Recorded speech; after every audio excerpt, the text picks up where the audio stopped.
President Buhari calls for proactive synergy between state governors and presidential task force on COVID-19. Ogun government hands over 54,000 broilers to off-takers towards food security. State governments get reprieve as President Buhari suspends deductions from monthly allocation. President Xi Jinping of China announces donation of $26 billion to fight global COVID-19. FIFA targets charity match to raise funds in battle against pandemic. If it does not challenge you, it does not change you. President Muhammadu Buhari has directed the Presidential Task Force, PTF, on COVID-19 to work closely with state governors. The President gave the directive on Monday at a virtual meeting with some members of the Nigeria Governors Forum. He explained that working closely with the governors would bring better harmony in the daunting task of curbing the spread of the pandemic. The pandemic was beyond technology, power and resources. Countries that had all those were recording the highest casualties around the world. Nigeria has to be very careful and need to continue to educate and persuade the people to accept the reality of the situation and do all that is necessary to stay safe, the President added. The meeting also discussed economic and security issues, among others, with the governors commending the President on the leadership and direction he has given the country in combating COVID-19. Nigeria has recorded 338 new cases of coronavirus, bringing the total number of confirmed infections in the country to 5,959.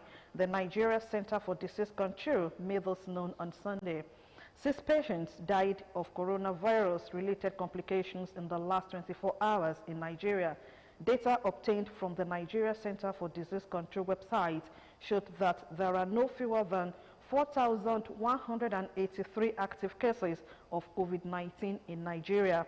Till date, 5,959 cases have been confirmed, 1,594 cases have been discharged, and 182 deaths have been recorded in 34 states and the Federal Capital Territory.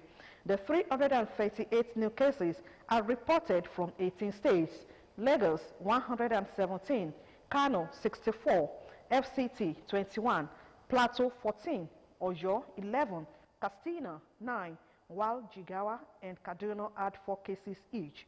Abia, Bauchi, and Borno reported 3 cases each. Gombe, Akwa Ibom, and Delta had 2 apiece, while Ondo, Kebbi, and Sokoto reported a case. A further breakdown of the data showed that 122 COVID-19 patients recovered and were discharged across the country on Sunday.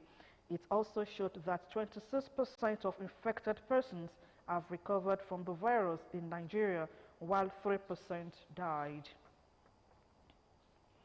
The East Lockdown Directive issued by President Muhammadu Buhari has been extended till June 1.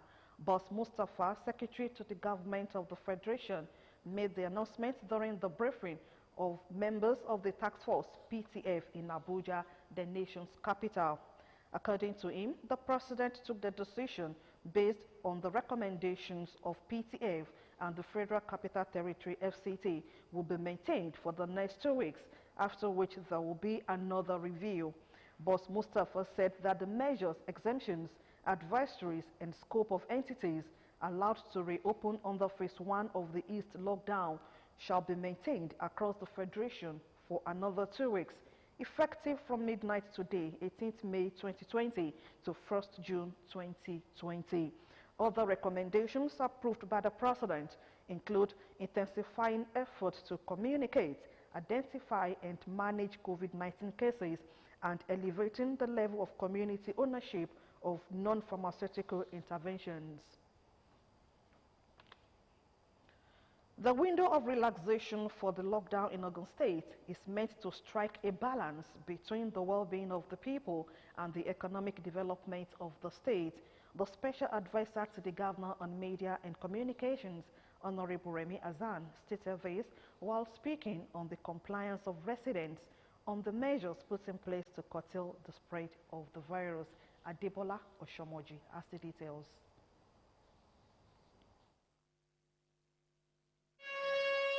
Another window of relaxation for extension of the lockdown to curb the spread of COVID-19 in Ogun State. Ogtv news crew, while monitoring the exercise, observed that residents of Abeokuta, the Ogun State capital, visited marketplaces, banks and other commercial areas to transact business that are essential. While people did not adhere to physical distancing, mandatory use of face masks. It can spread more than this, because this using of masks, government are telling us, is not for government, is not for anyone, for yourself, for your own self. It was also gathered that banks complied with government directive on physical distancing and face masks only within their premises, while they left customers clustered at their gates. On the part of government, the measures are really necessary for the resident to adhere to. People should come to the reality that we have to live with COVID. COVID cannot go immediately. We can only flatten the curve. So it is the precautions now that we need to take as very important. Who violates the face mask order, social distance order, that person's store should be closed immediately. And if it is more like a market-wide thing, maybe the whole market is guilty of such, and the report gets to us, that particular market will be shut down. They advocate personal hygiene, assuring that the current administration will always make the right decisions in the best interest of the people. And we want to encourage our people that they should not despair. You know, I mean, we recognize the fact that it can be challenging to stay within an enclosure for a long period of time. But the sacrifice cannot measure up with the quality of life they would like to live. In terms of personal hygiene, government will keep sensitizing. The onus lies on the citizens to ensure that it is done. Because if I tell you to wash your hand, that's the much I can do. Assuming they are allowed to say, okay, compliant with face mask, compliant with social distance, sanitizer, washing of hands. If we can comply with all those ones, there is nothing stopping us from moving freely. The next window of relaxation is on Wednesday, the 20th of May 2020, between the hours of 7 a.m. and 5 p.m. Adebola Oshomoji, Ogtv News. A team from the Nigeria Center for Disease Control, the Federal Ministry of Health, and the Nation Primary Healthcare Development Agency arrived in Calabar, the Cross River State capital, on Monday on inspection of facilities put in place by the state government to fight the COVID-19 pandemic. The NCDC team was received at the Margaret Ekpo International Airport, Calabar, by the leader of the Cross River COVID-19 response team and State Commissioner for Health, Dr. Betta Edu, who held a meeting with members of the team before the commencement of the tour. The two-day assessment visit would take the 6-man NCDC team, led by Dr. Omo Bolanle Olowu, from the Ministry of Health headquarters to the Garment Factory, Calafam Infectious Disease Hospital, and Primary Health Care Center at Many Avenue.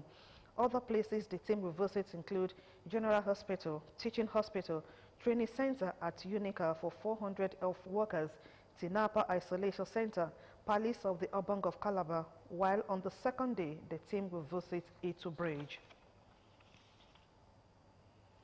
Oyo State has recorded 11 new confirmed cases of COVID-19. Figures released by the Nigeria Center for Disease Control have revealed.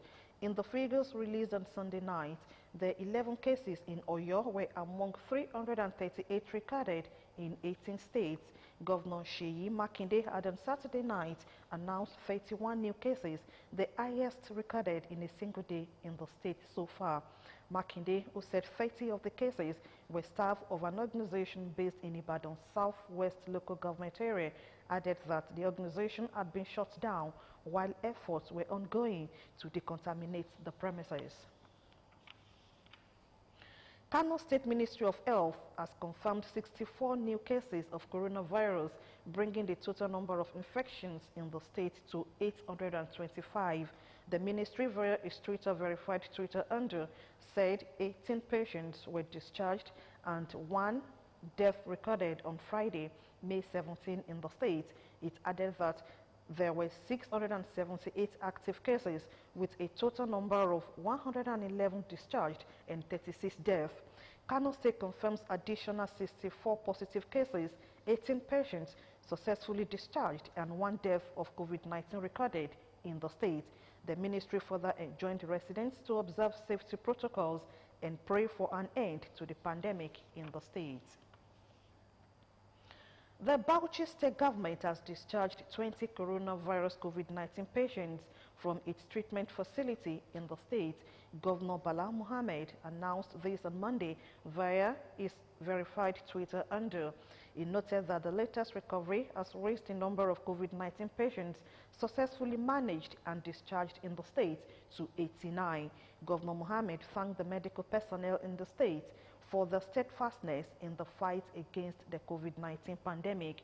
He also commended the state's task force on COVID-19 and security officials, among other stakeholders, for their effort in curbing the spread of the disease in Bauchi.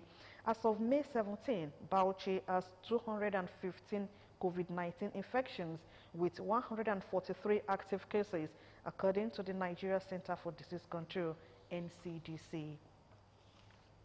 And still to come in the news, Nigerian Aviation Authority begins investigation into commercial flights of a British company into Murtala Mohammed International Airport, Ikeja.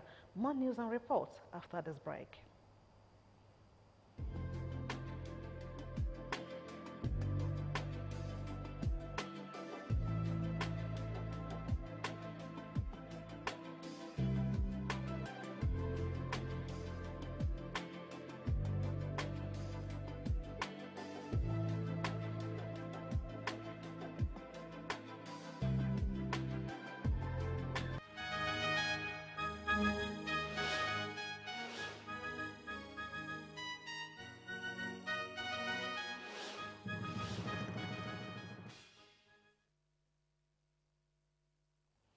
Glad to know that you're still there. The news continues. The Nigerian Customs Service has met with the Governor of Ogun State, Prince Dakpo Abiodun, with a charge on them to ensure that they carry out their activities with milk of human kindness and ensure that there is no fatality in the discharge of their duties. The Special Advisor to the Governor on Security, Olushola Subar, disclosed the outcome of the meeting to Governor's Office Correspondent Sunday Olaniro after the meeting.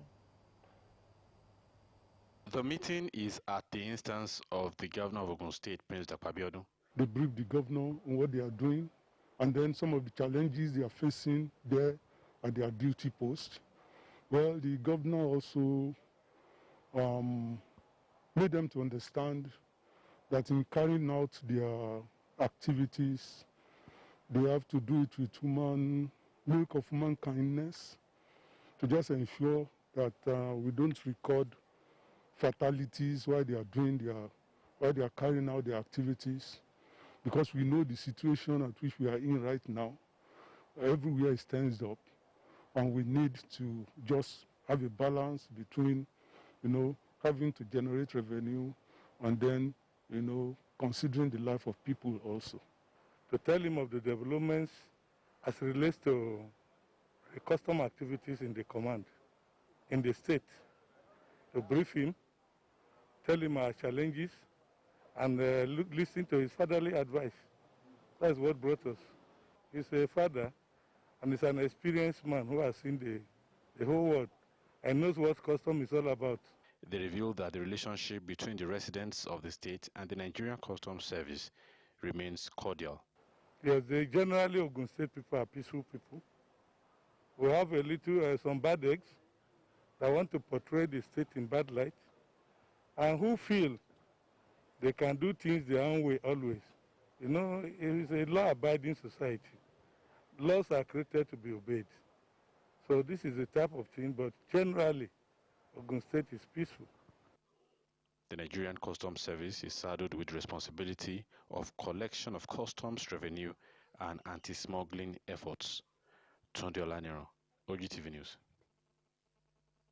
On agriculture, Ogun State government through the Ministry of Agriculture has handed over 54,000 broiler birds to off-takers in the second circle of Ogun Broiler Project, which will also train another set of 54 young broiler production experts.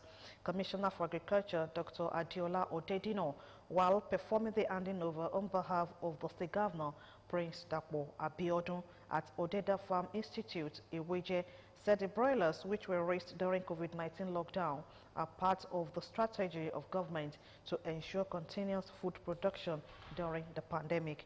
Matthew Sheumi has the details. This is the result of a process that started some 8 weeks ago, as the state is about to hand over 54,000 broilers to off-takers, having gone through the necessary trainings to become experts in broiler birds production. Ogun State government is proud to showcase another success story as the Ministry of Agriculture hands over 54,000 broilers produced by 54 youths in the second circle of Ogun Broiler Project to off-takers. The state governor, Prince Dapo Abiodun, represented by the Commissioner for Agriculture, Dr. Adiola Odedino, said the administration is fully aware of the critical role of agriculture in the sustainable development of any state and has made huge investments in the sector. Dr. Odedino declares that the 54 youths have now become ambassadors of the state and expresses the determination of the government to continue to make agriculture attractive to the youths. When we started, each of the 54 participants got 1,000 birds. So the participants in the first cycle that raised 54,000 birds and sold profitably, they are the same people now raising another 54,000. So this is the second time they are selling. So the first time, they sold and made an average of about 150,000 naira in 6 weeks. By the time they reach their first cycle, they become our pilots. They become our new experts. That means we are raising about 54 youths who are experts in broiler production. One, to encourage other youth. Then two, to also leverage on experience when we expand this to all the local government area in the state that we are planning. Permanent Secretary in the Ministry, Dr. Dotun Shorunke, says the success story of the projects will continue to serve as a model for other programs geared towards improving agriculture in the states. The essence of the project to encourage more youth to come on board. One, to improve food security and food availability. Two, and to continue to make Ogun State a food basket of the nation, especially in chicken and broiler production. Representatives of the off-takers and partnering bank described the project as a clear demonstration of the genuine commitments to turn agriculture around and ensure that youths benefit from the value chain. I want to commend the governor and the people of the state that a state in Nigeria started it. Last time that we came that we want to extend this to other senatorial districts, and as a bank, we are assuring that will be fully supported. One of the benefiting youths says the project has provided them with necessary empowerment to stand on their own and even become employers of labor.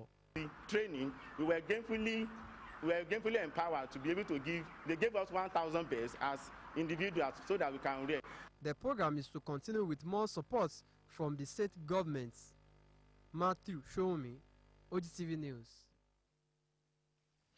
E-learning as an online delivery of information with the purpose of educating, training, knowledge or performance management and gathering as its benefits embedded in crisis management such as the novel coronavirus outbreak.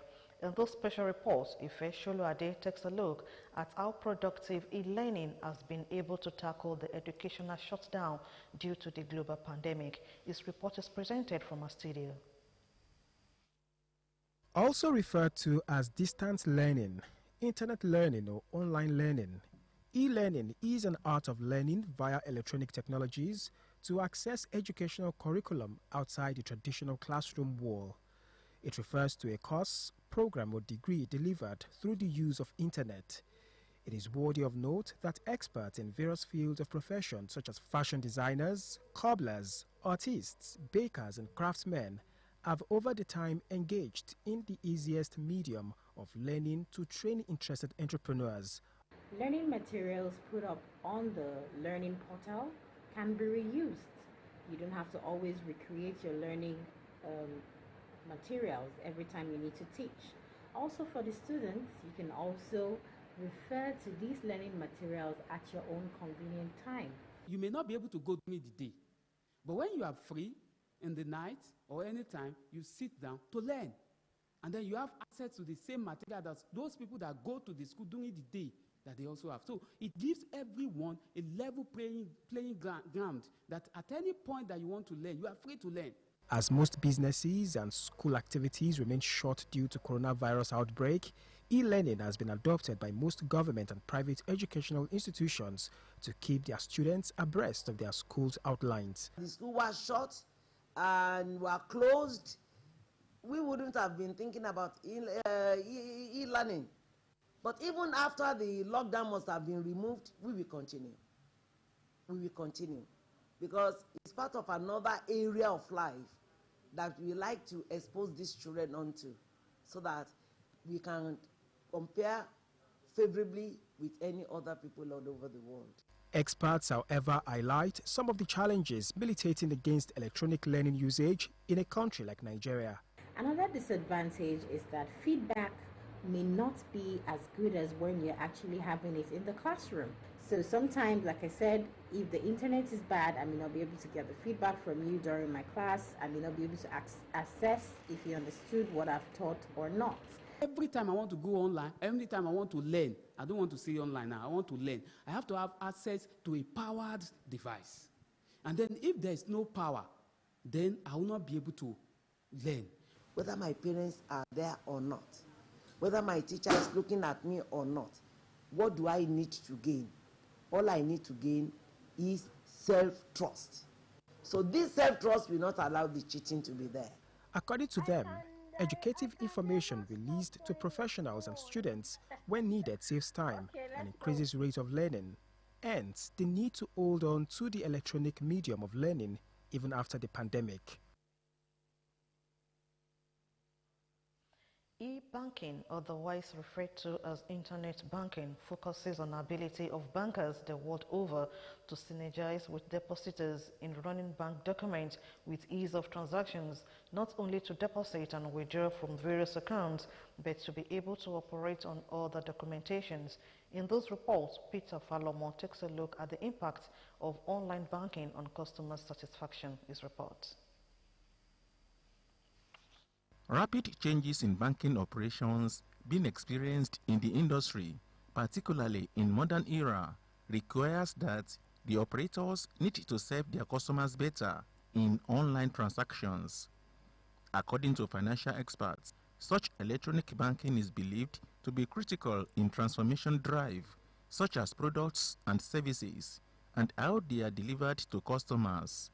The experts add that electronic banking has transformed the sector into efficient and quality service delivery. There are some banks that gives you the benefit of even earning as you use their applications. For example, it could be as low as 1% of whatever transaction that you are doing, but you are sure that you are earning a percentage of the transaction, just to encourage people to use the products. Doing all these things are actually very easy, but the modalities behind it are the issues for customers to say. For internet banking precisely, you can have your stuff documented on it, quite all right. You can make good transactions on it, and at the same time, you can even open accounts. You can open accounts, you can send money, you can do virtually everything on it.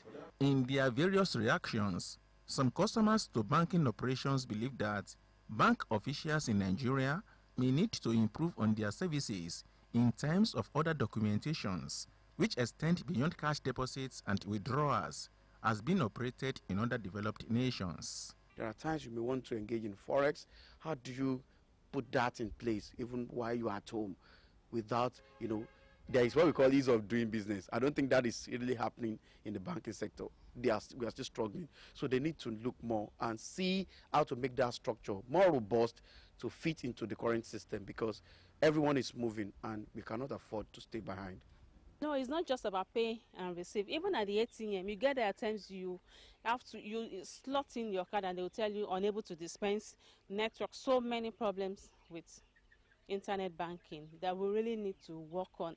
Like another scenario is I send money to you. 2 hours later, you are yet to get the money.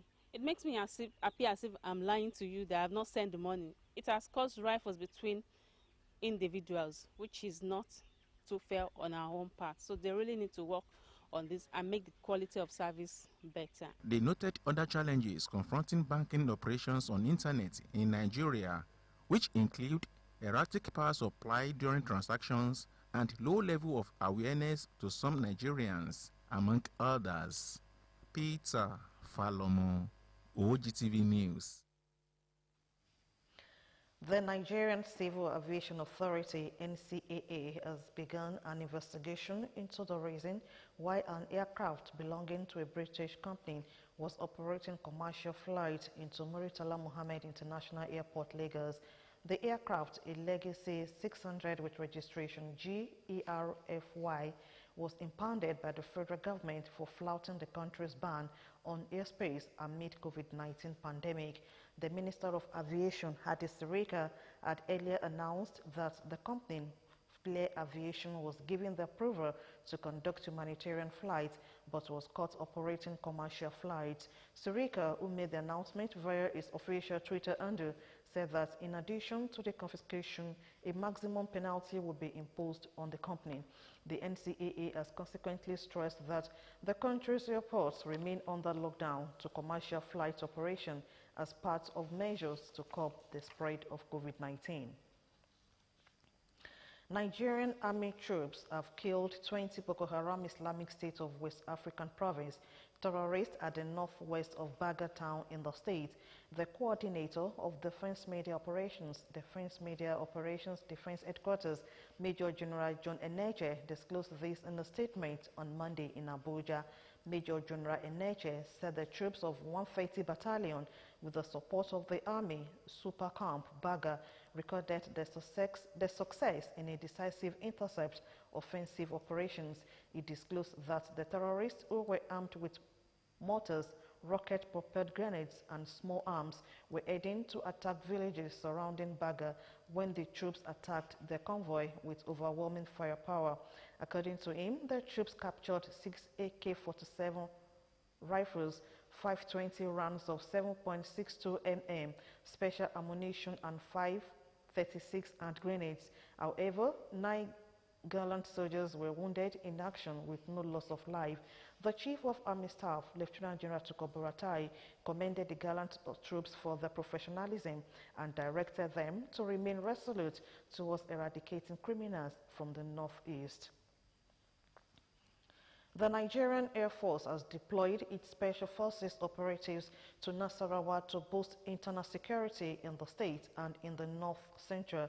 The troops were deployed to tackle the emerging security challenges such as banditry, cattle rustling, as well as farmers and herders clash.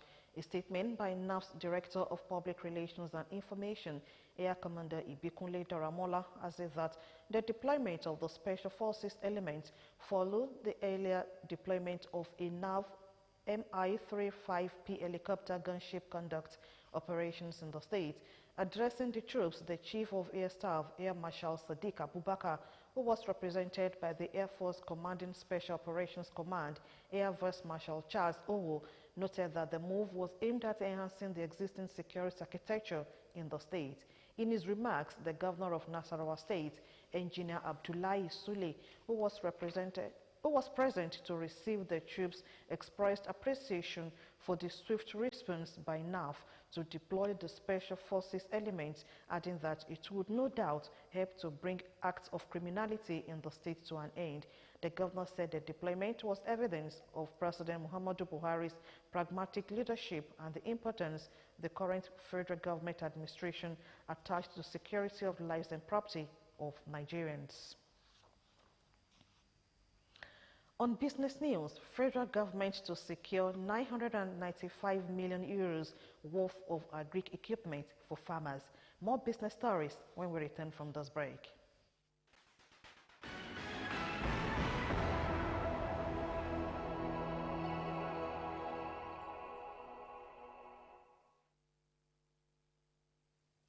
Thanks for joining us on the business segment of the news. There is reprieve for state governments following President Muhammadu Buhari's approval of the suspension of deductions of loans and bailout funds from their monthly allocation. The coronavirus pandemic has virtually destroyed the world's economy, draining Nigeria's oil reserve to the bottom. The Federation account projected revenue has dropped by more than half, a situation that will make it impossible for states to meet up with their obligations, including payment of salaries from next month. The federal government has slashed budget 2020 as a result of the economic crunch. Many states have also downgraded their financial projections. Each state will, however, go to its lenders to renegotiate the interest rates on their credit facilities. The country's foreign reserves, which stood at $38.07 billion at the end of 2019, fell to $34.9 billion at the end of the first quarter of 2020. To make forex available to operators in the economy, the Central Bank of Nigeria sold forex from the country's foreign reserves to achieve stability of the exchange rate and provide liquidity despite the low revenue from oil sales. The depletion in external reserves was driven by forex sales to Bureau de Change and import and export window, as well as dwindling of receipts. The current level of reserves is estimated to finance about 6 months of imports. The federal government is to secure 995 million euros worth of agricultural equipment for Nigerian farmers. These agricultural machines, comprising tractors and other agricultural machineries, will be leased out to farmers. This is coming under the in-kind facility for agricultural mechanization to develop agricultural mechanization, recently approved by the Federal Executive Council. The in-kind facility is designed to help Nigeria attain food security, create jobs, and diversify the economy from oil. The agricultural machines from Brazil will set the basic foundation across 632 local government areas for proper agricultural service. The non-performing loans of insurance companies and other finance organizations granted by banks have dropped by 24.28 billion naira. Specifically, the loans dropped from 28.86 billion naira in December 2018 to 4.58 billion naira at the end of the 2019 financial year, according to the latest figures obtained from the National Bureau of Statistics. The report also showed that the total non-performing loans in the banking sector stood at 1.05 trillion naira out of a total loan of 17.56 trillion naira as of the end of 2019. Banking sector loans to the finance, insurance, and capital market operators are about 7.4% of the total loan in the sector. That was the business segment of the news. On foreign news, European countries begin further easing of lockdown restrictions. More on the world today after this time out.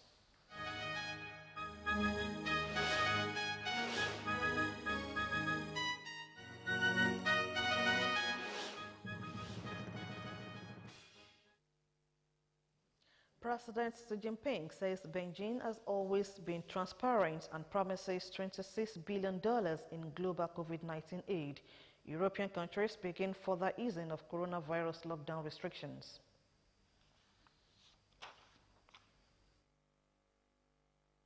World leaders have spoken at a virtual meeting of the World Health Assembly as many countries have called for an independent probe into the pandemic. Chinese President Xi Jinping says Beijing has always been transparent about the outbreak and will support a probe